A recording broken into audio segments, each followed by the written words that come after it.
Europe 1 matin. En ce lundi de Pâques, coup d'œil sur l'agenda parlementaire. Regardez bien le programme des séances publiques dans l'hémicycle. C'est très léger. Et pour cause, depuis le jeudi du 49.3 sur les retraites il y a 3 semaines, et il ne se passe plus grand-chose dans les deux chambres. Et le calendrier législatif est presque vide pour les prochains mois. Question ce matin sur Europe 1, la crise des retraites serait-elle en train de paralyser l'action gouvernementale? C'est votre club de la presse Europe 1, Charlotte Dornelas. Bonjour. Bonjour Dimitri. Journaliste à Valeurs Actuelles. Olivier d'Artigol est avec nous également. Bonjour Olivier. Bonjour. De toute façon, on va se le dire, rien ne va bouger politiquement, Olivier, avant vendredi et la décision du Conseil constitutionnel. Vraiment, on est suspendu. À cela, c'est le mot du jour dans la presse. Je suis sorti de chez moi ce matin, il y avait presque une ambiance de confinement. Il n'y a personne dans les rues, mais il n'y a personne à l'agenda parlementaire non plus. Donc je veux bien qu'on échange, cher Dimitri, sur quelque chose qui n'existe pas. Mais en effet, tout a été sorti. Le texte immigration veut être sorti ou saucissonné. Sur le plein emploi, c'est en lévitation. Industrie verte, on nous en parle, mais pas sans savoir ce que c'est. Le service national universel qui devait basculer sur quelque chose d'obligatoire pour l'ensemble de la génération a aussi disparu des radars. Donc le chroniqueur se trouve en mal de matière. On parle de quoi sur l'agenda parlementaire? Je vous en donne de la matière. Dans le Figaro samedi, un député justement s'exprime sur le programme législatif. Un député Renaissance, il dit « Rien cette semaine, rien la semaine suivante, rien après les vacances de Pâques, rien avant le remaniement. » Tiens. Charlotte Dornelas. Donc l'information, c'est le remaniement. Et ensuite, on bascule sur les suppositions qui va arriver à la place d'Elisabeth Borne.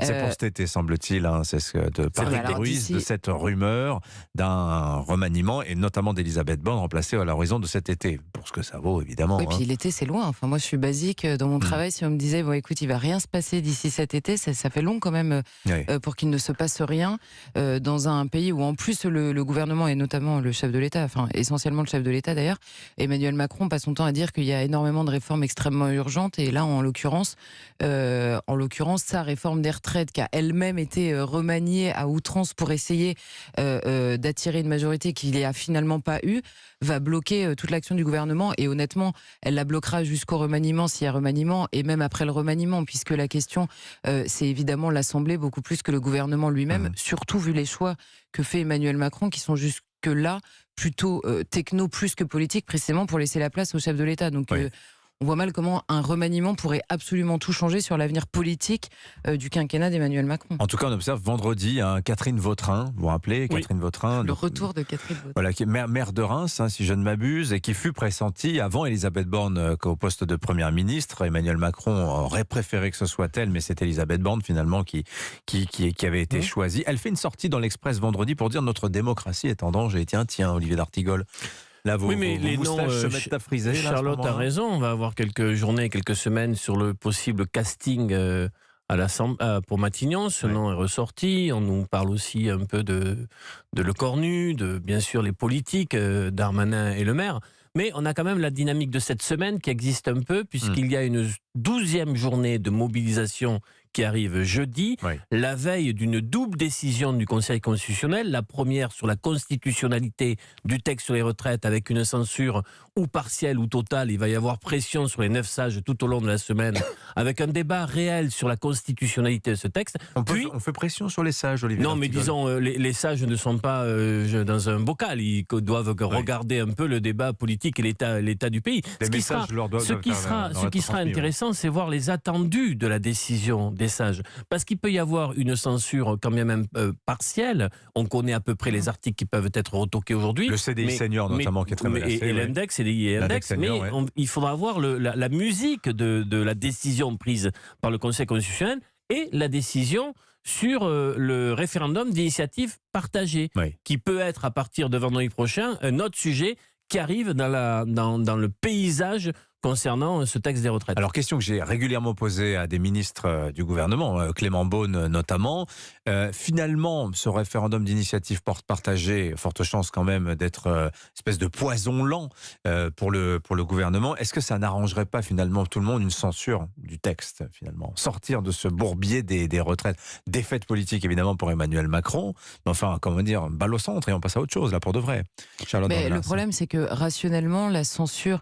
ce que pourrait pourrait provoquer de positif, on va dire, pour tout le monde, la censure. J'en suis même plus à parler de la pertinence ou non de reporter l'âge de l'égal à 64 ans. J'entends bien, mais politiquement, pour Emmanuel Macron, les aspects positifs de la censure auraient pu être pris en fait précédemment. Oui. Là, la censure se serait vécue comme simplement, en effet, un échec d'Emmanuel Macron, avec un esprit un peu revanchard, on va dire, des manifestants qui n'arrivent pas à se faire entendre par quel bout que ce soit depuis le début de ces manifestations. Donc ce serait pas du tout vécu comme bon bah vous voyez, on va tous entendre raison autour de la décision du Conseil constitutionnel. Ce serait la poursuite de la bataille par d'autres moyens, on va dire, par le biais du Conseil constitutionnel.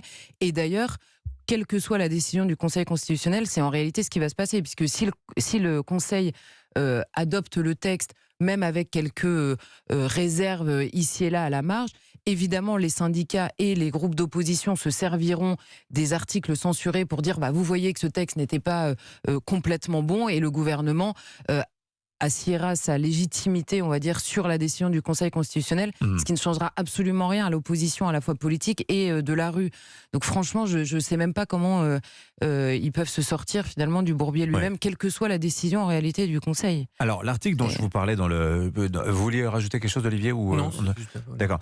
L'article dont je vous parlais dans le Figaro samedi, qui évoquait justement ce début d'espèce de vacances parlementaires ou d'une période de basse intensité parlementaire, beaucoup de députés témoignaient d'une forme d'épuisement, de quasi burn-out pour certains, et tous les groupes sortent finalement politiquement également affaiblis de cette séquence. Concernant la majorité, il faut quand même rappeler ce que devrait être toujours l'engagement politique, c'est-à-dire servir un projet, avoir une vision et se fixer des objectifs à court, moyen, longue échéance pour les atteindre.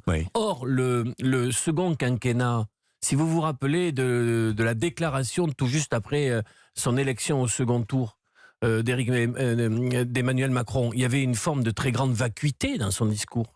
C'est-à-dire une absence, j'ai envie de dire, de projet politique. Un second quinquennat, pourquoi faire? Et il est vrai, en off, aujourd'hui, un très grand nombre de parlementaires... Mais c'est pas la fatalité du second mandat, non, je pense qu'il peut y avoir, bien sûr...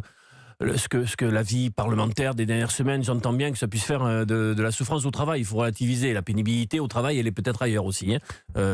S'ils ne veulent pas faire ça, il y a d'autres activités possibles. Mais surtout, la grande pénibilité au travail les concernant, c'est qu'ils ne savent pas l'utilité de leur mandat. Pourquoi faire? Et là-dessus, c'est l'une des énigmes des jours qui viennent. Un second mandat, pourquoi faire? Des députés finalement qui n'ont sans mission. C'est l'un des éléments de la souffrance au travail. Quand vous ne savez pas ce qu'on attend de vous.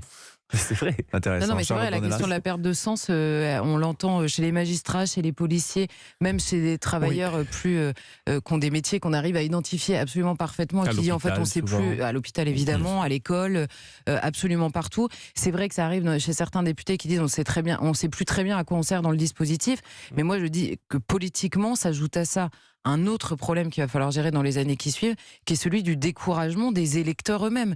C'est-à-dire, on participe dans le jeu, et c'est pour ça que la question du référendum d'initiative partagée est quand même importante, même si les débouchés semblent un peu flous, on va dire, sur cette question de la réforme des retraites.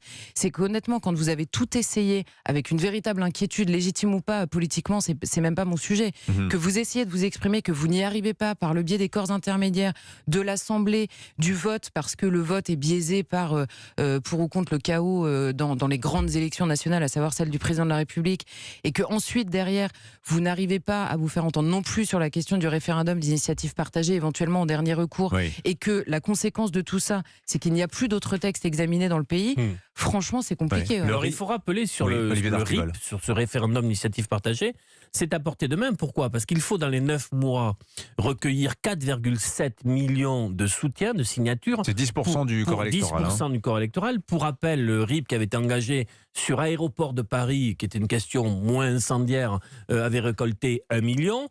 Et le président il a deux possibilités derrière. Ou alors il passe le texte de nouveau au Parlement, et donc là il n'y a plus référendum, ou alors il va vers le référendum. Tous ceux qui aujourd'hui s'intéressent à la crise démocratique qui est profonde et institutionnelle et de régime voient bien qu'il y aurait là, avec ce référendum, une bouffée d'oxygène pour faire respirer le pays, pour l'apaiser, comme dit Elisabeth Borne, mais qui ne semble pas être sur la même tonalité qu'Emmanuel Macron, qui lui continue à avoir une position de très grande étroitesse, de fermeture, quasiment de dogmatisme. De toute façon, l'historien Emmanuel de Varesquiel rappelait dans le Figaro la semaine dernière, quand il y a un conflit de légitimité entre le peuple et ses élus, c'est exactement ce qu'on a eu entre le président de la République dénonçant l'illégitimité de la foule. Et bien précisément, c'est à ça que sert l'outil référendaire, précisément à trancher quand il y a comme ça une espèce de querelle de souveraineté et de légitimité.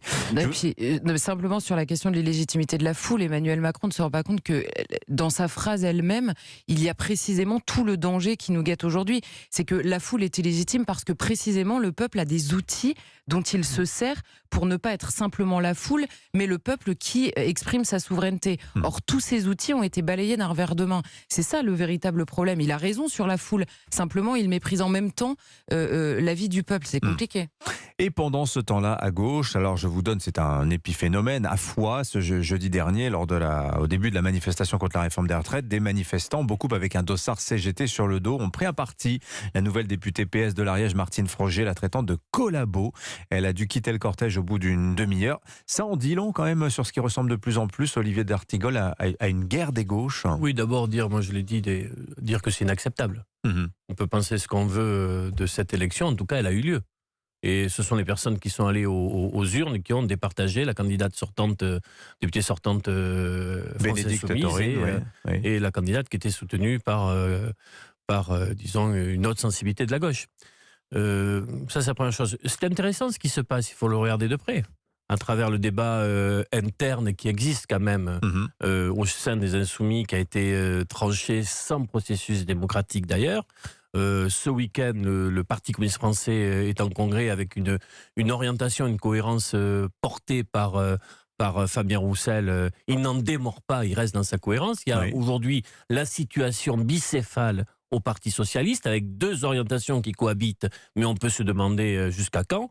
Donc les cartes sont redistribuées tout simplement parce que la NUPS était un accord électoral sur un moment très précis qui s'est négocié en très peu de jours, mais qui pouvait pas, qui aujourd'hui apparaît dans l'incapacité d'ouvrir une véritable alternative politique.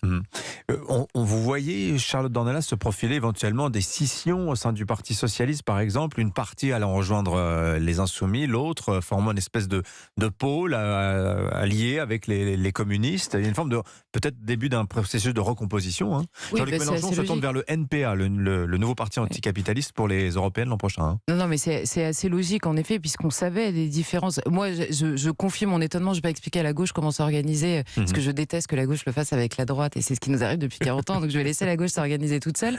Mais c'est des scissions qui honnêtement étaient prévisibles. Je note simplement mon étonnement que ces scissions finissent par apparaître sur le projet de réforme des retraites qui me semblait le cœur nucléaire de cette alliance entre toutes les gauches qui s'entendaient là-dessus. Donc c'est vrai qu'on comprend qu'il y a à la fois des désaccords de fond sur d'autres sujets, en l'occurrence pas sur celui-là, mais surtout des désaccords de forme sur la manière d'intervenir et d'agir. Les noms d'oiseaux volent. Peut-être une réponse à votre étonnement, c'est que l'intersyndicale sur le plan social a montré l'efficacité d'une unité réelle. Tout à fait. Et donc, d'une certaine manière, cette réalité positive pour le camp social a permis de secouer un peu ce qui existait au sein de la NUPS et qui n'était pas véritablement tranché, parce que beaucoup de personnes au sein de la NUPS ont la crainte, quand elles expriment une critique, de vite être pourchassées par la meute avec une forme de pression qui est faite sur les réseaux sociaux concernant des personnes qui ne pourraient pas accepter tout ce que propose Jean-Luc Mélenchon. Le fait est que la NUPES ne s'enracine pas. Elle partira sans doute désunie l'an prochain aux élections européennes. Alors c'est le rendez-vous important de savoir quel sera le paysage pour les européennes, mais on a déjà quelques éléments du puzzle et il sera éclaté, puisque déjà des dirigeants politiques et des organisations politiques ont fait savoir qu'elles souhaitaient présenter une liste. Et puis en plus la situation n'est pas du tout la même. On sait que les élections européennes, notamment pour les partis qui ont plus de mal, par le biais du mode de scrutin, c'est une manière d'exister en propre. Et évidemment, si ces partis continuent à exister, un accord électoral est un accord électoral, c'est-à-dire une manière de gagner ensemble en se basant sur des sujets importants qui dépassent les sujets de désaccord. Et au moment où Emmanuel Macron est réélu, et que d'ailleurs tous ces gens pour une partie ont voté pour Emmanuel Macron pour éviter Marine Le Pen sans être d'accord avec Emmanuel Macron, évidemment en législative on comprend qu'ils aient des raisons de s'entendre qu'ils n'ont plus nécessairement au moment de l'élection européenne. Pourquoi vous me regardez, Charlotte? Merci. Ah non, mais c'est vrai. Merci Charlotte Dornelas, Valeurs Actuelles. Merci Olivier d'Artigol. Merci à tous les deux. 8h57.